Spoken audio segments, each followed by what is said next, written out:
Good morning, King George County Schools. It's Monday, February 13th.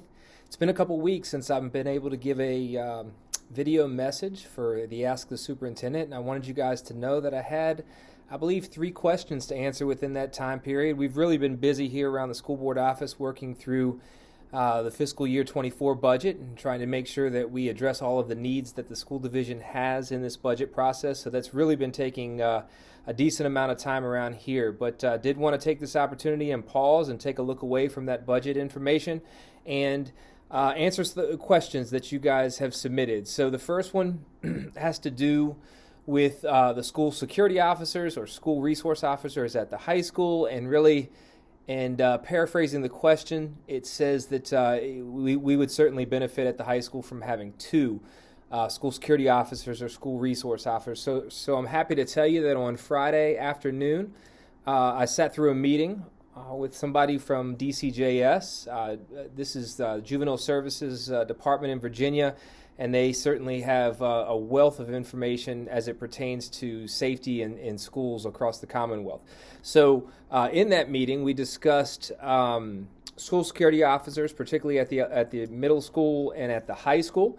And there is a grant program. So long story short, it looks like we will be applying for and hopefully getting a grant to take a look at helping us fund an additional school safety officer position at potentially, best case scenarios would be one at the middle school and one at the high school this coming school year. But wish us luck, and we certainly are going to push forward with that grant because we totally understand the question and the need as well in the school division. So thank you for that question. The second question I had was, can we talk a little bit about the enrollment boundary question? My daughter, who goes to Sealston, has 24 students in her kindergarten class, while my niece at King George Elementary School has 16. Are any steps being taken next year considering the student population? So yes, we've had quite a few meetings with our supervisors and our principals in the school division to talk about and to plan for enrollment issues for next year. So as you guys know, or maybe you don't know, Sealston Elementary currently has 766 students, and the building was built with a blueprint capacity of 717 students. So we are over capacity at Sealston currently. Potomac Elementary School has 539 students, and the capacity is 537. And the other school that's pushing the limit right now is King George High School. There's 1,511 students in enrollment, and the building was built for 1,500 students. So we're taking all of those capacity issues into consideration. We certainly are pushing forward with our capital improvement plan that will deliver to the Board of Supervisors that discusses and talks about the need for additional facilities. We are a growing community, and the need for schools is certainly one that's evident by the numbers that I just mentioned. So as far as in the short term, we are taking a look at staffing to make sure that we can optimize our staffing as best as possible in this coming year. So what that might involve is not necessarily taking any person by name, but particularly positions that we gain through attrition and things of that nature to address some of the enrollment and capacity issues that we have across the division. So that's certainly happening, and we're going to do our best moving forward. Long-term solution, though, is, as I mentioned, King George County Schools King George County is growing, and as is King George County Schools. So the consideration for new school buildings is certainly one that we need to consider. Final question that I had in these past few weeks is, I understand we could still potentially have snow. However, in the event we do not have any, will we shorten the school year or give other days off since we already build in snow days? I'm sorry. No, we need to be in school. We've got to use every moment we can to get the best quality education we can provide to our students.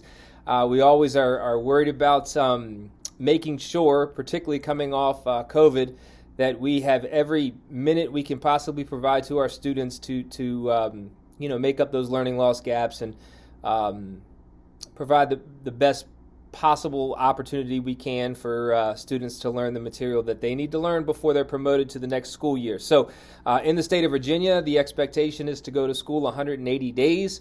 If we are afforded that many days without any weather interruptions, we will go to school that many days. So I know that doesn't make the snow folks happy, and I'm sorry, but I hope everybody appreciates the fact that we need our children in school so that they can get what they need and deserve. So that would be our approach moving forward with that. Now, finally, I'll just say that as I mentioned at the beginning of this video, we are knee-deep right now in making sure that we are delivering what is termed a needs-based budget to our school board and our board of supervisors.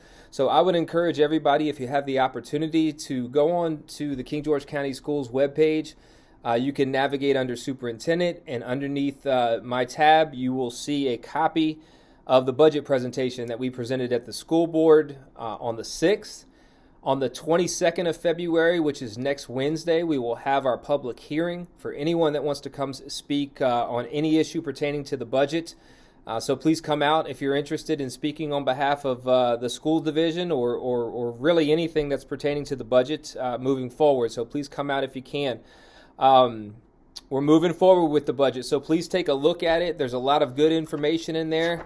The story of this budget, folks, is the need for qualified teachers in the school division. There is a shortage of teachers across the country, and one that has most certainly hit the Commonwealth pretty hard. So with the absence of qualified teachers, all the school divisions across the state are really competing for a finite resource. And with that being said, we need to make sure that in this budget process, we are prepared to retain and attract qualified teachers to the school division. And I'll conclude with this because I think it's a very important point. There is no factor in public education that is more important or more dependent on a student's success than a qualified teacher in the classroom, period. So we have to do what we can to make sure that we are providing that level of instruction to our students. We need to make sure that we are putting qualified teachers in the classroom. There's a lot more information in this budget presentation. If you have an opportunity, please take a look at it.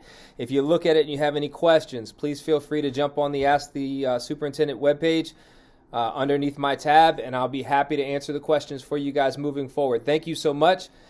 Please remember that next Monday is a holiday. It is President's Day, so school will not be in session. And I'll finally end with this plug. If you guys have any questions at all that I can address or answer as we are moving our way through the third quarter of the school year, please reach out to me and I'll be happy to address those in a video in the following week. Thank you and have a wonderful day.